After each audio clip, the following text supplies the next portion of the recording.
Hong Kong's sole chief executive candidate, John Lee, has pledged to enhance the government's capabilities, maintain its international status and work on raising the housing supply. Now, these priorities are front and centre of his election manifesto, a week ahead of the polls on the 8th of May. Deborah Wong with this report. After 2 weeks of campaigning, John Lee, the city's former number 2 official, has unveiled a 44-page manifesto in Cantonese to a room full of grassroots representatives and election committee members.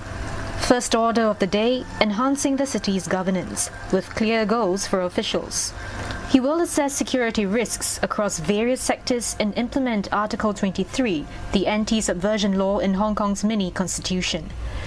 Mr. Lee has also pledged to include an emergency mechanism in the government to respond to crisis more efficiently. Solving the housing shortage crisis is the next priority. Beijing has urged the city to clean up its housing problem by 2049, a challenging feat given lengthy consultation periods and the conflicting interests from multiple stakeholders. 房屋嘅問題蹉跎咗20幾年，我哋有好多大辯論。 有好多討論，我哋有咩方案？但係我覺得呢一屆政府應該係執行嘅時候，方案已經好多啦。我哋可以繼續討論，但係必須要坐言起行。 Mr. Lee says he will speed things up. To do that, he will set up 2 task forces.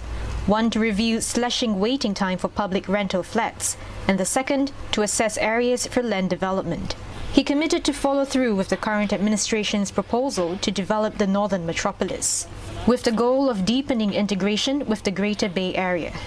These ideas and policies are not new, but his results-oriented approach is. The Carrie Lam administration has been bogged down by political disputes, just like the anti-extradition bill movement in 2019.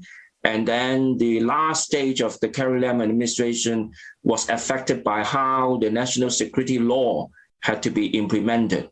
And John Lee's new administration is free from these problems. So he has to fix the social and housing problems. While he has committed to maintaining Hong Kong's international status, the question on shuttered borders and an unclear COVID-19 exit plan came up. These were points of contention with the international business community. I know the concern, but I can assure you that COVID is not going to be here forever. And progressively and pragmatically, measures will be designed so as to allow a good balance of controlling the pandemic as well as allowing normal activities, including visitors from abroad. With the released measures, businesses will pick up, market will pick up, and with our unique advantages of being the direct access to GBA to the mainland market. Mr. Lee raised the importance of diversity and consultation several times in his speech, and in his very first press conference he says he will engage diverse opinions, especially following concerns about the national security law. Now, however, his 150-member advisory panel mostly comprises pro-Beijing heavyweights, and observers say he needs to do more to soothe the city's polarized society if he wants to ensure stability. Now, Mr. Lee says he will also include more concrete proposals in his policy address as chief executive if he is elected. Deborah Wong, CNA, Hong Kong.